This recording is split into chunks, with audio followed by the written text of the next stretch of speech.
og velkommen til min storytime. I dag vil jeg fortælle jer om den dag, jeg næsten blev model. Godt. Så vil jeg gerne fortælle om den her storytime, som jeg havde. Og det starter egentlig i en sommerdag i juni 2015, hvor jeg sidder sammen med mine veninder nede i skolen, og hvor at jeg så lige pludselig bliver kontaktet af en kvinde, som havde set min profilbillede, og hun synes faktisk, at jeg var mega smuk, og at hun havde da et job til mig som model, fordi at hun kunne sagtens se en masse potentiale i mig.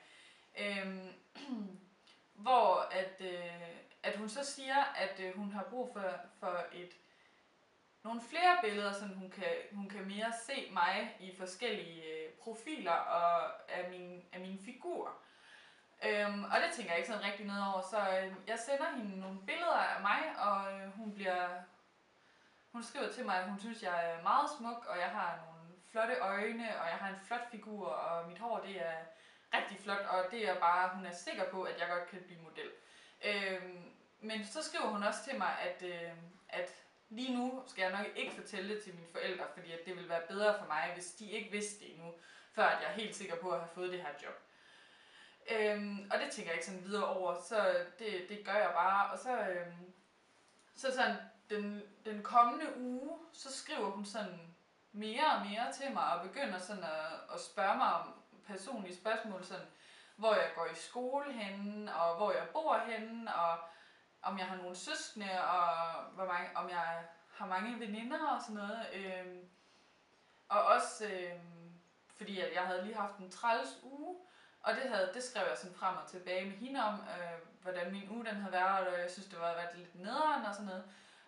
Hvor hun gav mig rigtig meget sympati, og kunne rigtig godt sætte sig ind i min situation, og det synes jeg egentlig, det var rigtig rart, at man sådan havde sådan en voksen ven på nettet lige pludselig, at hun gik op i, hvordan jeg havde det. Så vi blev egentlig ved med sådan at skrive sammen. Men så lørdag aften, jeg tror det var omkring kl. 12, det var i hvert fald mega sent, jeg var egentlig gået i seng, så min telefon den bimler, hvor jeg så kigger på den, og så står der så, at det er fra hende damen, at de billeder, jeg havde sendt til hende, var blevet væk, eller blevet slettet, eller et eller andet. Om jeg kunne sende nogle nye til hende.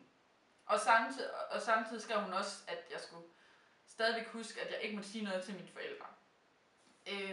Og jeg tænker egentlig, det er sådan lidt mærkeligt, fordi at det var mega sent, og hvorfor skulle hun have dem lige nu? Og så hun skrev også til mig, om jeg var alene hjemme, og hvor jeg var henne. Og det synes jeg var lidt mærkeligt. Men tænkte ikke videre over det, og lagde egentlig telefonen fra mig og gik i seng. Så dagen efter, så kunne jeg godt mærke, at så havde jeg det sådan lidt mærkeligt. Fordi at, det ved jeg ikke, jeg synes hele situationen, den var sådan lidt mærkelig, og jeg kunne ikke rigtig finde ud af, hvordan jeg havde det med det. Og jeg synes også, det var lidt, turde ikke rigtig sige det til mine forældre, eller til mine veninder, for jeg synes også, det var lidt pinligt, at hvorfor jeg lige pludselig havde det sådan her. Men alligevel så endte jeg med at gå til mine forældre og fortælle om den her situation, jeg ligesom havde haft med hende her damen.